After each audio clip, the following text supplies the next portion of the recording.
Welcome back everybody to Sunday है fun day. आज हमारा बहुत ही सुरीला और म्यूजिकल शो होने लगा है क्योंकि हमारे साथ इतने बड़े दो सेलिब्रिटीज आज मौजूद हैं कि मुझे तो ऑनेस्टली यकीन नहीं आ रहा कि मुझे अल्लाह ने वो दिया है आज कि मैं इतने बड़े सेलिब्रिटीज के साथ बात करूं, गप लगाऊं और मेरे लाउंज में एजाज हासिल। वो क्या होता है? वो होता है वो होता है एजाज हासिल। मैंने कह दिया है। अच्छा खामोश। सबसे पहले हमारे साथ हैं जी SM सादिक साहब, जो कि सिर्फ पाकिस्तान के ही नहीं बल्कि दुनिया के one of the biggest lyricist हैं और 35,000 यानी कि 35,000 से ज्यादा गाने इन्होंने अपनी जिंदगी में अभी तक लिखे हैं। और माशाल्लाह मैं कहती हूँ कि इंडिया में इन्होंने बहुत सारा काम किया। सोनू निगम ने इनके कोई 300-400 के 1000 के कितने गाने गा दिए और डिफरेंट सिंगर्स ने पाकिस्तान में भी बाहर भी इनके बहुत गाने गाए और ये पाकिस्तान का एक असासा है। और उनके साथ साथ हमारे साथ वो शख्सियत मौजूद हैं जिन्होंने मोस्टली इनके गाने लिखे हुए गाए हैं और उनका तारुफ मैं नहीं करा सकती क्योंकि मेरी ज़बान शायद साथ ना दे क्योंकि he is really really big. तो लेट्स वेलकम SM सादिक साहब एंड अताउल्लाह ईसा खेलवी साहब। अस्सलाम वालेकुम। क्या हाल है जी आपका? बिल्कुल मैं ठीक हूँ जी। मैंने कहा कि मैं गुस्ताखी करूँ तारुफ कराने की तो हो ही नहीं सकता। Let's get to the point. करवा दे तो अच्छी बात है। करवा देती तो अच्छा लगता, अगर नहीं करवाती गुस्ताखी तो कर ही दी आप। गुस्ताखी माफ। क्या हाल चाल है जी दोनों फ्रेंड्स का? दोनों से म्यूचुअल सवाल है। म्यूचुअल सवाल। अताउल्लाह साहब नॉर्मली संडेज कैसे गुजारते हैं आप? इतवार के दिन क्या करते हैं?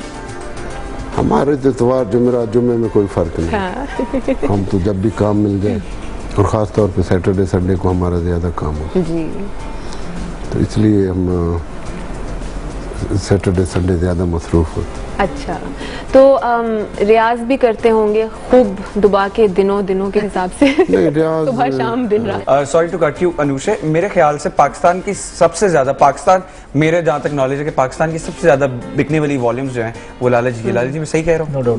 मेरा ख्याल है बेटा, मैं अल्हम्दुलिल्लाह मेरा वर्ल्ड रिकॉर्ड है। वाह माशाल्लाह। वर्ल्ड रिकॉर्ड में।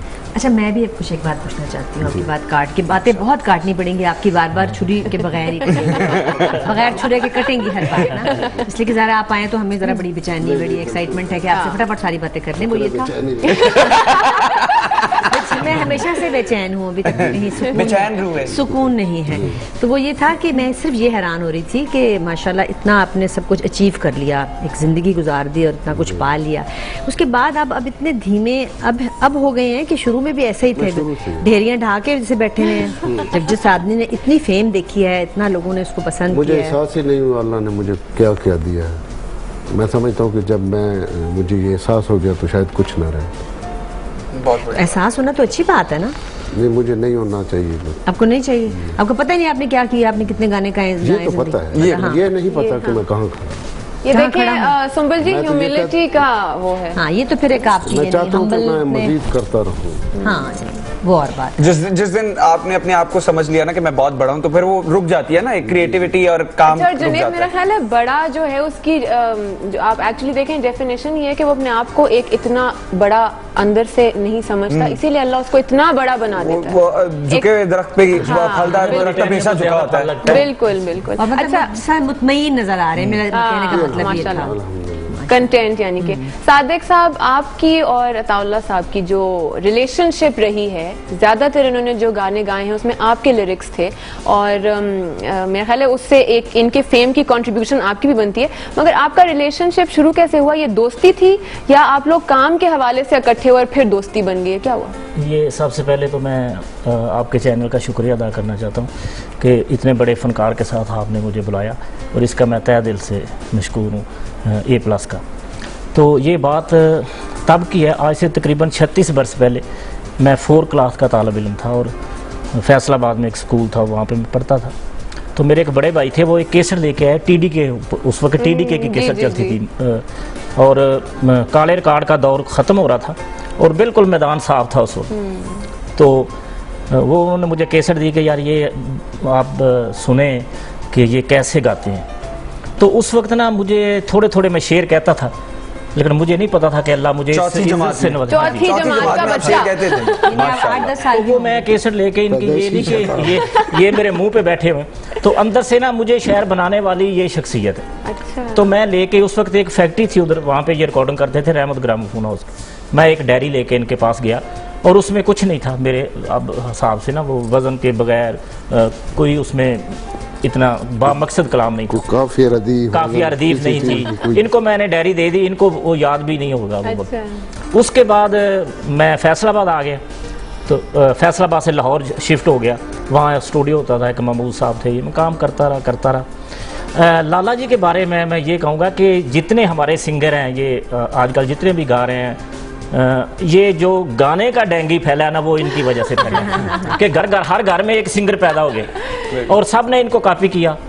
और ये 35-36 बरस से लेकर आज भी मौसीकी के आसमां पे, फोक मौसीकी के आसमां पे ये उसी तरह चमकते रहें। और मेरी दुआ है अल्लाह करे ये कायम दायम रहें और हमारे दरमियान अल्लाह इनको लंबी उम्र दे। नहीं तो इन्होंने सिर्फ आपके ही लिखे हुए नहीं गाने नहीं नहीं, गाए? मैं पहले बताया इनको कि मेरे नहीं, लेकिन मेरे ज्यादा गीत नहीं इन्होंने मेरे पहले बदनाम हो चुके थे। इनकी भी सुने, वो कह रहे हैं कि मैं पहले बदनाम हूँ, यानी पैदाइशी बदनाम। पैदाइशी बदनाम नहीं था, पहले बदनाम हो चुका था बाद में। मेरा सबसे अच्छा एक बात मैं और करना चाहूंगा कि मैं उर्दू का शायर नहीं मानता अपने को, ना मेरी तालीम थी ना, तो मैं इनके साथ ही दफ्तर हमारा इकट्ठा था, तो रिकॉर्डिंग थी, तो जो रिकॉर्डिंग करते थे वो कहते भी सादक आज तो रिकॉर्डिंग है भाई उर्दू कलाम की। तो मैं बिल्कुल उर्दू नहीं लिखता था। मैंने पहली गजल लिखी उर्दू, मोहब्बत की कीमत अदा क्या करेंगे, जो है बेवफा वो वफा क्या करेंगे, और उसके 60-70 लाख कैसेट बिके। उसके बाद फिर उन्होंने कराची के हमारे यकूब साहब, उन्होंने कहा यार इनसे लिखवाएं। फिर मैंने उसकी बहर चेंज करके कर ना सके हम प्यार का सौदा, कीमत ही कुछ ऐसी थी, जीती बाजी हार गए हम, किस्मत ही कुछ ऐसी थी। बाद में वो आशा जी ने भी गाई थी। माशाल्लाह। बल्कि इनके गाए हुए गाने, इनकी धुनों पे मैंने तकरीबन 400-450 गाना लिखा है। 100 गाना तो मैंने एक ही रात में लिखा है कराची इनकी धुनों पे, तो वो 100 का 100 ही हिट हुआ, जिनमें अच्छा सिला दिया। एक रात कितने घंटों की थी? नहीं लेकिन ये ये खुद यही बताएंगे आपको। मशीन अंदर फिट थी दिमाग में, मतलब लगता है कंप्यूटर है ना।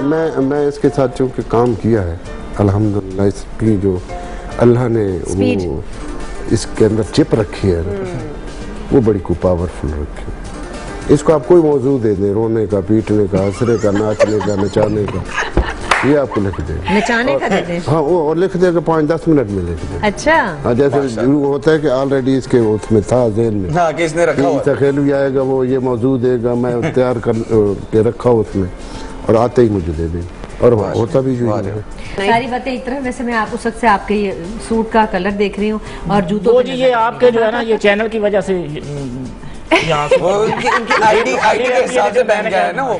नहीं, मैं चाहती हूँ कि मेज अगर उधर होती जरा सी तो आपके जूते नजर आते, इसका अगर शॉट लिया जाए क्योंकि इतने खूबसूरत जूते बहुत हसीन है, वाकई अच्छे मैचिंग है outfit के साथ। ये जी पिछले दिनों मैं इंडिया गया ना, जाता रहता हूँ 3-4 महीने बाद, वहाँ पे किसी पंजाबी प्रोग्राम था, तो उन्होंने मेरे 2 प्रोग्राम किए वैलेंटाइन डे वाले दिन। अच्छा। तो बाद में कहते हैं जी इनको बाहर लेके जाना है। अच्छा वो ले गए, एक वहाँ पे इलाका है फिल्म सिटी, तो बहुत बड़ा वहाँ पे बाग था, तो वहाँ पे ना चलते चलते साथ मेरे वो एंकर जा रही है, वो 2-3 कैमरे वाले आगे पीछे, तो वो उसने मेरे वो जूता बहुत खूबसूरत था, इससे भी खूबसूरत था ना, इससे बहुत खूबसूरत था, ये कुछ नहीं है। अच्छा। तो वो मेरे जूते पे उसने कैमरा मारा, तो कहती है जी आपके जूते बहुत खूबसूरत हैं, आपका सूट बहुत खूबसूरत है। तो मैंने आगे से कह दिया, मैंने कहा बात ये है कि उसका नाम था हरजोत। मैंने कहा हरजोत, बात यह है कि जब दुश्मन देखता है ना तो वो जूते की तरफ देखता है। अच्छा वो सारा उन्होंने रखा, लेकिन वो काट दिया बाद में, मैंने सीधे दिया। और उन्होंने दूसरी तरफ, मैंने तो सही बात की ना कि जब दुश्मन देखेगा तो वो पहले जूते की तरफ देखेगा, ये तो मिसाल है हमारी, तो उन्होंने वो काट दिया बाद में। अच्छा ऐसे करते हैं कि थोड़ी सी ब्रेक ले लेते हैं। हम तो शुरू ही हो गए बातों का ट्रेन, जो हमारी एज ऑलवेज छूटती है फिर रुकती नहीं किसी स्टेशन पे, मगर अताउल्लाह साहब के खूबसूरत से गाने से ब्रेक की तरफ जाएंगे और वापस आके इनसे बहुत सारी गपशप लगाएंगे and we'll find out what his likes and dislikes are, और ये क्या करते हैं, किस चीज़ का शौक है वगैरह वगैरह। तो गाने हो छला चीची विच घुंघरियां वाला,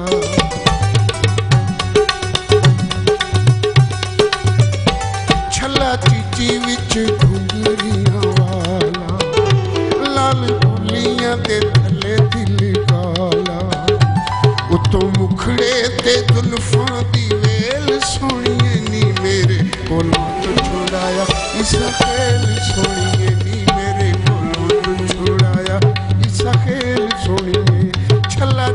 ਵਿੱਚ